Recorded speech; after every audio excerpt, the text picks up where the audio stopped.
Hebreos 4, 12, 13. Dice, porque la palabra de Dios es viva y eficaz y más cortante que toda espada de dos filos, y penetra hasta partir el alma y el espíritu, las coyunturas y los tuétanos, y discierne los pensamientos y las intenciones del corazón. Y no hay cosa creada que no sea manifiesta en su presencia. Antes bien, todas las cosas están desnudas y abiertas a los ojos de aquel a quien tenemos que dar cuenta. Bueno, yo os voy a dar el título. No sé si es el título de la canción, pero sí el título de lo que quiero compartir. Y es, ¿por qué lo hago? ¿Cuál será el motivo de mi corazón? ¿No? ¿Por qué me esfuerzo?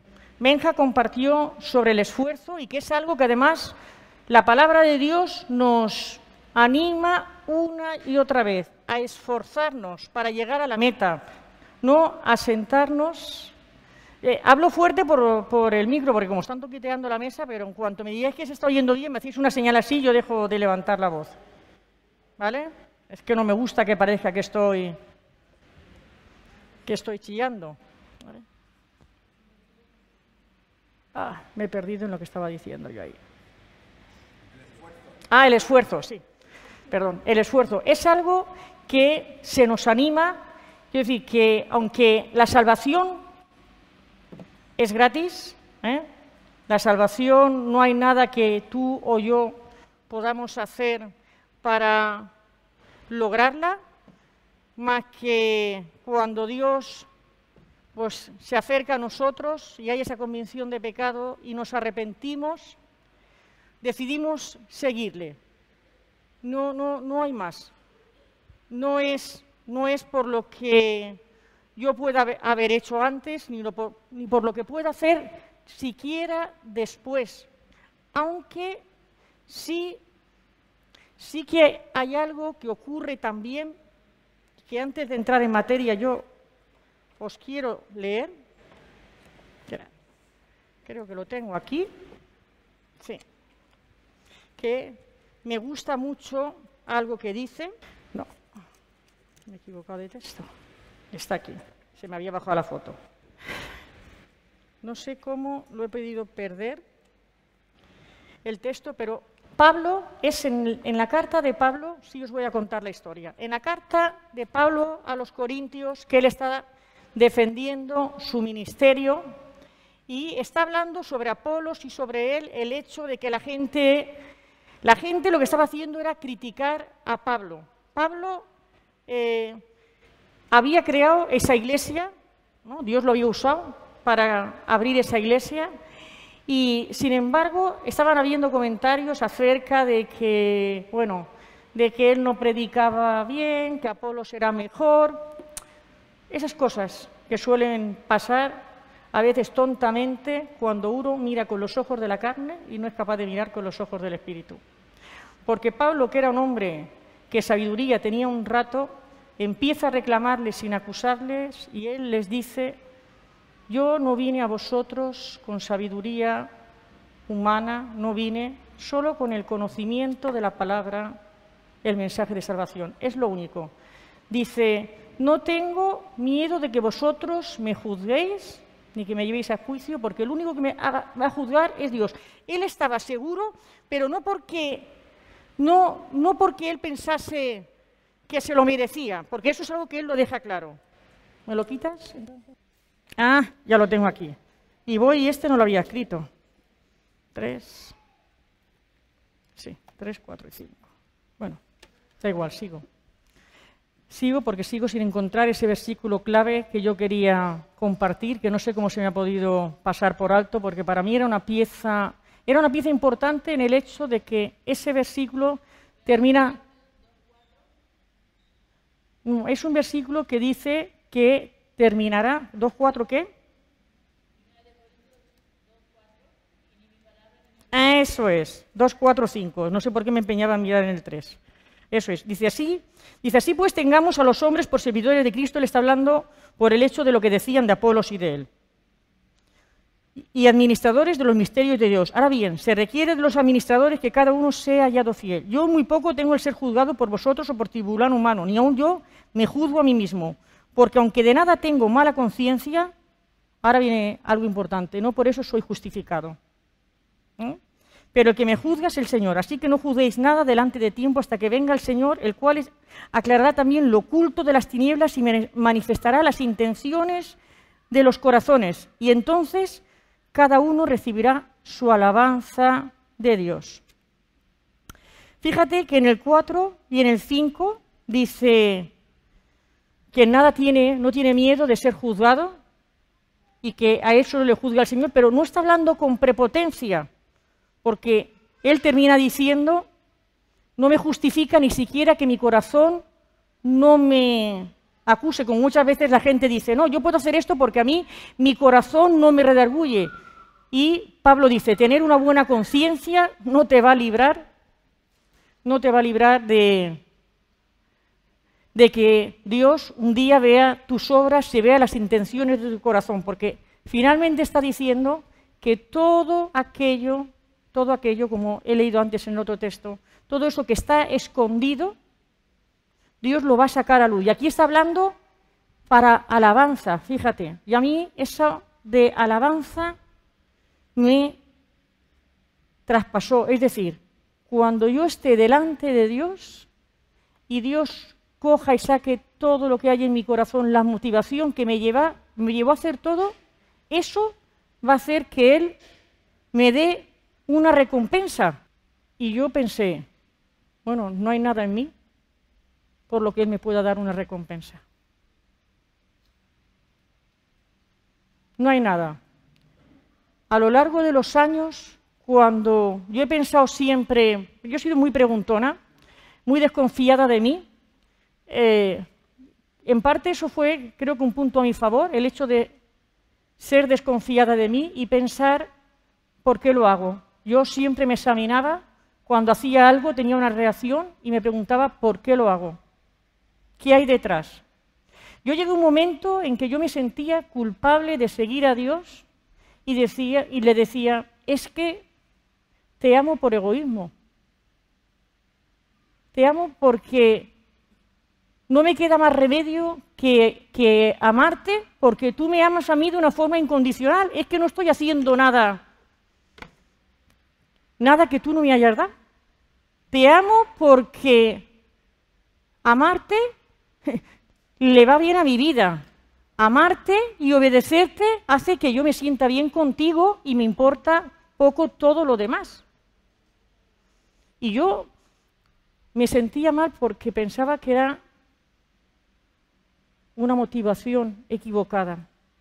Habiendo entendido, como hemos cantado esas canciones, de lo que Jesús hizo, todos sabemos lo que Jesús hizo por nosotros, todos sabemos que Dios nos amó tanto, que hizo un plan con su Hijo para poder rescatarnos, porque estábamos perdidos. No porque fuéramos buenos y estábamos perdidos en un mundo pecaminoso, no. La palabra de Dios dice que no hay nadie bueno, sino porque estábamos perdidos y íbamos al infierno. Teníamos aquí una vida miserable, hubiéramos podido disfrutar a lo mejor de algunas cosas en algunos momentos puntuales, cuando uno se engaña a sí mismo, pero nos esperaba una perdición eterna. Y yo seguía preguntándome, y yo le decía, quiero hacerlo solo por ti, quiero ser capaz de ser agradecida por lo que tú has hecho. Lo que recibo no lo merezco y todo lo tengo que dar, no me queda otra, ¿no? O yo me rindo a Él, hemos cantado cositas así, ¿verdad? Te lo rindo todo a ti. Pero fíjate que para llevarlo en práctica es algo que nos cuesta. Nos cuesta obedecer a Dios porque no nos gusta obedecer a los hombres. Nos quejamos de todo. Nos cuesta soportar a un hermano porque es que es insoportable y es pesado. ¿Cuánto más si es alguien del mundo? ¿Para qué quieres más? Y alardeamos de tener paciencia porque hemos sido capaces de escuchar a alguien 5 minutos que no nos cae bien. O alardeamos cuando no le hemos respondido a alguien como pensamos que se merece. ¿No? ¿No os ha pasado nunca eso? A mí sí, ¿eh? Yo lo digo por mí, ¿eh? Estoy hablando de mí. A mí me ha pasado, porque si no lo he dicho en voz alta, lo he pensado y he dicho, y menos mal que no le he hablado como se merecía.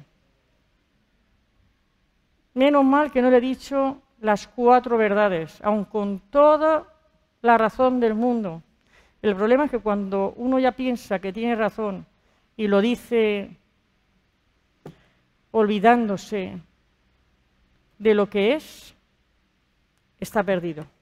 Voy a leeros la traducción de la Biblia al día sobre los 2 versículos que os he leído primero. ¿Os acordáis? Porque la palabra de Dios es viva y eficaz y más cortante, ¿no? Esa palabra que muchas veces hemos citado para decirle a alguien lo mal que está, ¿eh? Y no hay cosa creada que no se manifiesta en su presencia, antes bien todas las cosas están desnudas y abiertas a los ojos de aquel a quien tenemos que dar cuenta. Y en la traducción, porque a veces hay gente que lo entiende mejor con otras traducciones, dice, cada palabra que Dios pronuncia tiene poder y tiene vida. La palabra de Dios es más cortante que una espada de 2 filos, repite, y penetra hasta lo más profundo de nuestro ser. Allí examina nuestros pensamientos y deseos y deja claro si son buenos o malos. Nada de lo que Dios ha creado puede esconderse de Él, pues Dios puede verlo todo con claridad y ante Él seremos responsables de todo lo que hemos hecho. Así que cuando Pablo, que está hablando, recordándoles a los corintios, les está recordando que él proclamó el mensaje de Cristo, que él no ha hecho otra cosa más que hacer la verdad, que tal, y ahora no entiende, él dice, dejaros de historias, si ni Pablo, ni Apolos es nada, ni yo tampoco, y tenéis que ser como nosotros, porque un día lo único que quiero, dijo él, es que cuando Dios me examine, Él pueda tener una palabra de alabanza para lo que he hecho. A mí me gustaría, mira que antes yo pensaba, me conformo con ir al cielo aunque sea de Calvot, pero me he dado cuenta que despreciar eso, lo que Dios quiera darme, pues está mal, porque eso quiere decir que voy a vivir de una forma negligente y no voy a honrar a Dios con mi vida. Tenemos otro texto en Colosenses 3:17 que dice, y todo lo que hagan o digan, hágalo como verdaderos seguidores del Señor. Traducción de la Biblia al día. Jesucristo, y denle gracias a Dios el Padre por lo que Cristo ha hecho por ustedes. La Reina Valera, para los que la entendéis mejor. Y todo lo que hacéis, ahora lo vais a recordar el texto, sea de palabra o de hecho, hacerlo todo en el nombre del Señor Jesús, dando gracias a Dios Padre por medio de Él. En Colosenses, Pablo hace una afirmación que también parece pregunta, ¿no? Con el hecho de dónde tenemos que poner nuestros ojos, de cómo tenemos que conducirnos, porque en Colosenses 3 él está hablando, habla de la familia, habla un montón de cosas para decirnos, pero todo lo que nosotros hagamos debe ser porque Cristo vive en nosotros. Y si Cristo vive en nosotros, pues se supone que ya no vivo yo, ¿no? Decía Pablo, sino Cristo vive en mí. A lo mejor vosotros pensáis, yo le soy fiel al Señor, desde que lo conocí, en todo lo que me ha hablado, he sido fiel. Intento obedecerle, aunque no me gusta, y un montón de cosas más, que yo también las dije en su día. Yo un día decidí que iba a ser obediente a Dios, aunque no entendiera nada. Pero más tarde entendí que Dios no se conformaba con que lo obedeciese, simplemente, sino que debía hacerlo porque lo amaba. Y no debía haber nada más en el mundo que mi deseo de poder agradarle a Él. No podía ser que Él me agradara a mí, ¿vale? Esto no es, me acuerdo de Santa Rita cuando truena, y muchas veces ocurre eso en los cristianos. Sí, estamos en áreas, vivimos, nos movemos, hacemos cositas, y nos sentimos satisfechos. Y hasta esa satisfacción, escuchad, debería de darnos miedo, porque deberíamos de preguntarnos, ¿por qué me siento satisfecho con esto que hago? ¿He hecho lo que Él me ha dicho? Se nos dice en la Biblia también que Él preparó obras para que anduviésemos en ellas. Eso quiere decir que no nos vale cualquiera. Si nos valiera cualquiera, no habría ese texto donde habla de que nuestra obra un día va a ser probada y si hemos edificado con heno, hojarasca y todo eso, ¿qué pasará? Se quemará. Pero si hemos puesto plata, oro, esas cosas, permanecerá. O no nos pasará como estos que se encontraron, que Jesús relató y que dijo, en aquel día me diréis, Señor, Señor, en tu nombre hicimos milagros, echamos fuera demonios, Y Jesús dice que les dijo, ¿qué les dijo? Pero apartaros de mí solo, ¿y a dónde los mandó? Eso es más gordo aún, ¿eh? Porque estos decían haber hecho todo eso en su nombre. Y lo que se esconde detrás de todo eso es la intención, ¿por qué lo hago?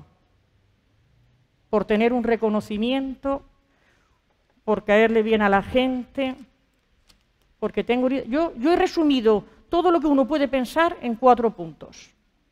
Podrían ser ataduras, la cultura, heridas y el pecado. Cualquiera de estas cosas nos puede llevar al pecado. Ahora, una atadura, ¿todo el mundo sabe lo que es una atadura? ¿Qué es una atadura? ¿Será algo de lo que no me puedo librar? Sea lo que sea, porque a lo mejor yo he conocido a gente que estaba enganchada hasta el café, a los granos de café. Y eso es una atadura. En el momento en que hay algo que te domina, es una atadura. No pienses en el demonio. Luego a lo mejor le vas a dar lugar al demonio. Seguramente que él ha estado ahí detrás haciendo también su obra, porque conoce tus debilidades. Pero en esta tarde, a ser posible, mira, no le vamos a echar la culpa.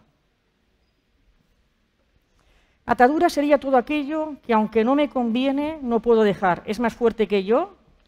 No siempre empezó con un pecado, porque a veces hay ataduras que empiezan porque hemos pecado. Pero sí una cosa, aunque no empezase con un pecado, termina habiendo pecado cuando hay una atadura.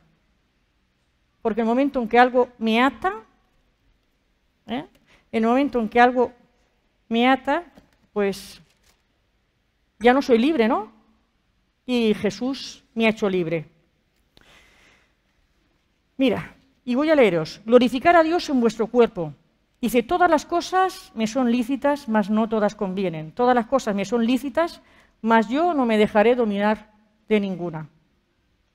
Las viandas para el vientre y el vientre para las viandas, pero tanto al uno como al otro destruirá Dios. Pero el cuerpo no es para la fornicación, sino para el Señor, y el Señor para el cuerpo. Y Dios que levantó al Señor, también a nosotros nos levantará con su poder. Bueno, y sigue hablando de eso. Y fíjate, una recomendación de Pablo, te dice, puedes hacer lo que te dé la gana, pero no todo te conviene. Y en el momento en que algo pasa a dominarte, se ha convertido en una atadura. Por lo tanto, en el momento en que soy esclavo de algo, ya no soy libre. Y seguramente que eso va a influir en las motivaciones que hay a la hora de tomar una decisión sobre algo, ¿no? Una persona que tiene un problema, a ver, ¿con qué? ¿Con el alcohol? ¿No? Una persona que tiene un problema por el alcohol, si se bebe un vaso de vino a escondidas, pues lo está haciendo mal. Porque te puedes beber un vaso de vino y no pasa nada. Si lo haces a escondidas es porque piensas que no está bien. Y seguramente es porque a ti Dios no te deja. Al otro sí, pero a ti no. ¿No? Una persona que tiene un problema con la comida, pues también se va a engañar. Pero termina convirtiéndose en una atadura, y puede ser una atadura por comer en exceso, y puede ser una atadura, como estamos viendo, con la anorexia y la bulimia, o la vigoresia, el culto al cuerpo. La atadura, la que haya detrás, la motivación va a ser la misma. Hay una necesidad que cubrir con la que tú estás buscando estar satisfecho. Siempre ocurre eso. Y por eso damos lugar a que algo nos ate. Nuestra cultura. ¿Nuestra cultura puede estar detrás de las motivaciones equivocadas? Sí. Nuestra cultura está detrás. Y tenemos el ejemplo de Pedro, el apóstol Pedro. El apóstol Pedro fue, bueno, todos recordáis esa historia del papiro, ese que se le despliega, que le dice Dios come y bebe, de los animales inmundos, todo lo que era prohibido para los judíos, para su cultura. Y cuando vienen a buscarlo de parte de Cornelio, Pedro entiende que se trataba de eso, de que él no tenía que hacer acepción de personas y que tenía que hablarle también a los gentiles, y que podía, porque un judío no entraba en casa de un gentil. Esa era la cuestión. Así que después, no solo de haber caminado con el Señor, de haber nacido de nuevo, de Dios usarlo en milagros y en todo, de que Dios le habla sobre ese tema, resulta que Pedro en Galacia cae en el pecado de la hipocresía.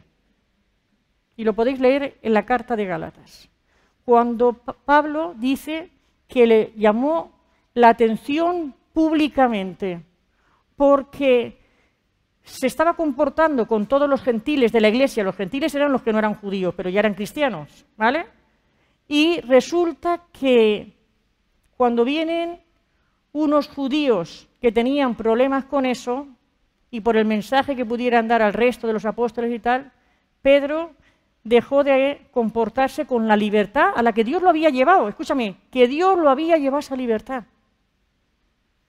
Y por su actitud y por ser un hombre que era un apóstol, además un apóstol que había caminado con Jesús, y eso le daba reconocimiento, había hecho que otros hicieran lo mismo. Y Pablo, que no se corta un duro, no se lo dice a los otros, se lo dice a él. Le llama la atención porque ha hecho pecar a otros. Y eso, y Pedro no abrió la boca. Eso fue lo hermoso, que Pedro reconoció que sí, tanto ventilador y el aire habrá hecho. Pedro no abrió la boca. Tanto él se dio cuenta de lo que Dios le había hablado, y las palabras de Pablo lo único que hicieron fue recordarle que Dios lo había hecho libre y que no debía de volver otra vez a lo mismo de antes.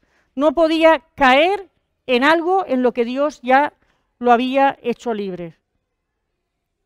Tenemos el problema de las heridas.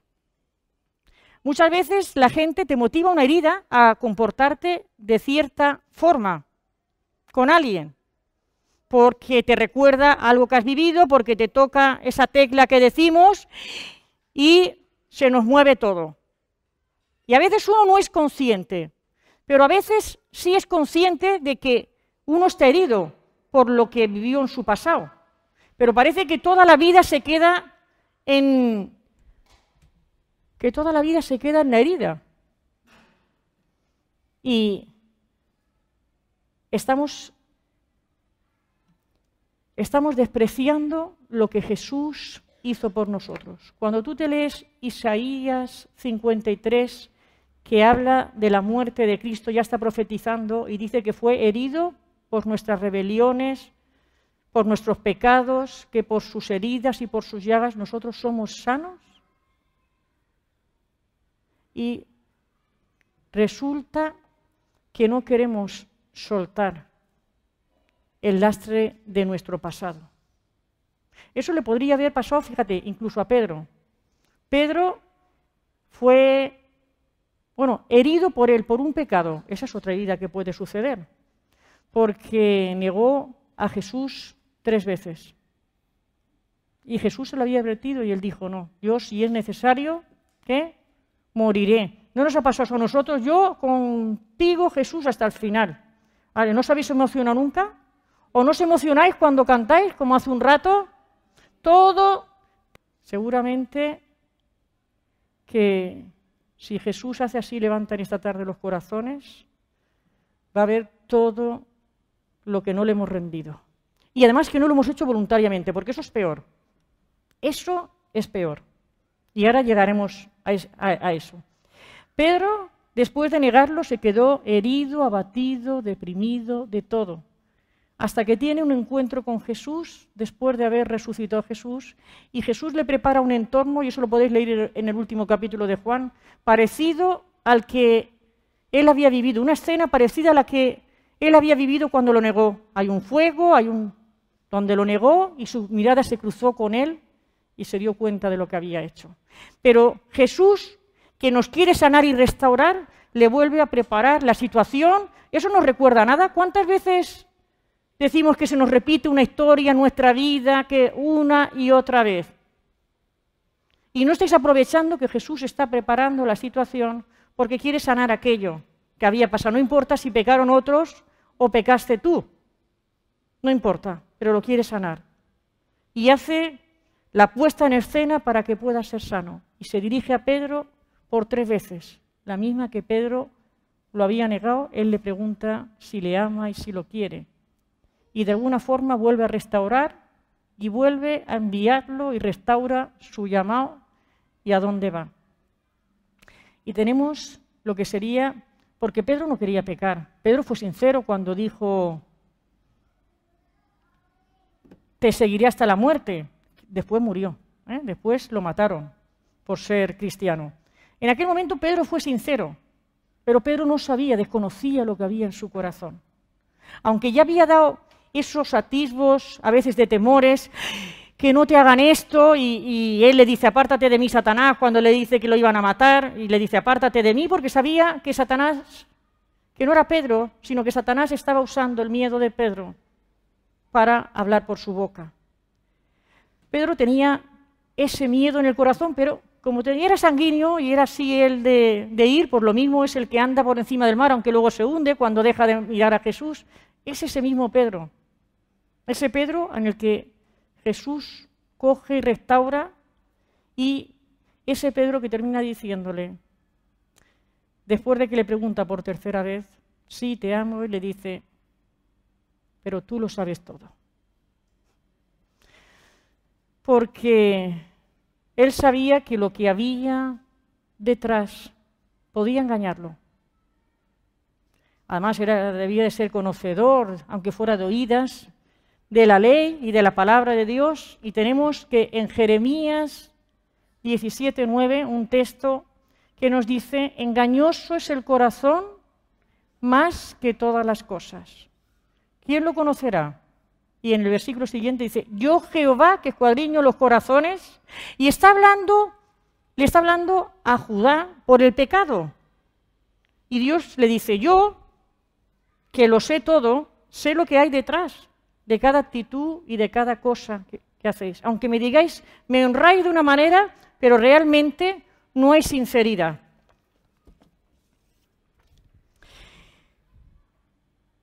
Y por último, el pecado. Fíjate que cualquiera de las cosas que yo he dicho se puede desarrollar con un montón de puntos, porque si es la atadura, podríamos hablar, madre mía, de cuántas ataduras. Si es la cultura, pues cada uno venimos de un sitio. Si son las heridas, podríamos contar cosas interminables en lo que hemos sido heridos a lo largo de la vida y que nos frenan para poder comportarnos como debemos hacerlo. ¿Es así o no? Nosotros esta semana estamos con el curso de la ira. Creo que todos los que estáis haciendo el curso ya empezáis a entender que la ira no es mala, solo nos muestra que hay algo que no está funcionando bien. Lo que no podemos dejar es pasar la ira de largo, dar lugar al enojo y volvernos unos iracundos. Porque eso vamos a explotar tarde o temprano. Eso es lo que hemos aprendido, porque un día estaremos bajo el juicio y la ira de Dios, no sobre nosotros, pero sí sobre el mundo va a caer. Porque la ira lo que hace es, cuando hay algo que no está bien, cuando hay algo que no se nos da, y en este caso el reconocimiento a Dios, por eso va a caer la ira, hace que se mueva algo. Y por último, el pecado. Tenemos el pecado. Tenemos a alguien que caminó con Jesús, pero se ve, no se le pegó nada. Caminó con Jesús y le sirvió de poco. Estoy hablando de Judas. Judas tenía un problema. En Juan 12:6 dice, estaban hablando de, bueno, cuando Marta, que servía a Lázaro, que enjuga con sus cabellos los pies de Jesús, ¿sabéis la historia, no? Y este le dice, hombre, con lo que te ha echado ahí, podríamos haberle sacado dinero, porque eso... Dice, ¿por qué no fue este perfume vendido por 300 denarios y dado a los pobres? ¿A que parece una actitud buena? Hombre, porque tirarle eso a los pies, que igual no se los habrían lavado, porque uno caminaba por ahí por la tierra y llevaba los pies de aquella manera. 300 denarios era mucho dinero, era mucho. Pero el versículo 6 dice, pero dijo esto no porque se cuidara de los pobres, sino porque era ladrón, y teniendo la bolsa, sustraía de lo que se echaba en ella. Jesús, que también era Dios, sabía que Judas tenía un problema, tenía cierta debilidad con su mano, pero lo hizo tesorero, ¿vale? Lo hizo tesorero y lo tuvo 3 años con él. Y ya sabemos cómo terminó Judas. Porque cuando uno tiene un problema, un pecado, que no deja que Dios actúe, termina dando a luz y la cosa es más gorda. Y él vendió a Jesús por 30 denarios de plata. El dinero, su amor al dinero, y como era ladrón, finalmente lo llevaron a...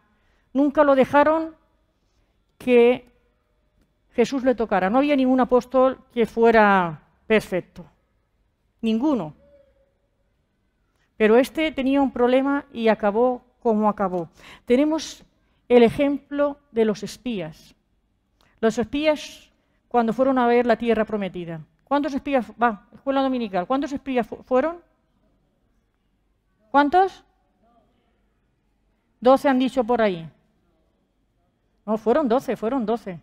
¿Y cuántos dijeron que se podía entrar? ¿Y cuántos dijeron que no? 10.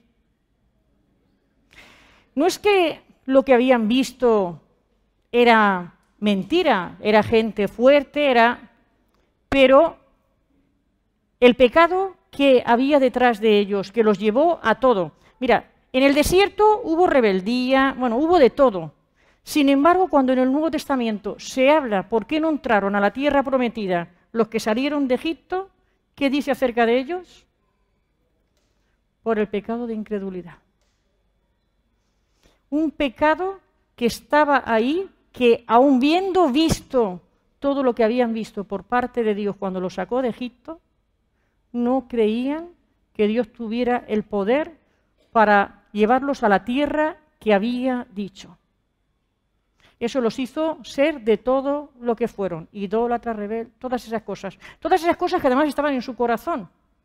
Pero lo maravilloso de esto es que hubieron dos que dijeron, a estos nosotros nos los merendamos como nada, si Dios nos ha dado la victoria.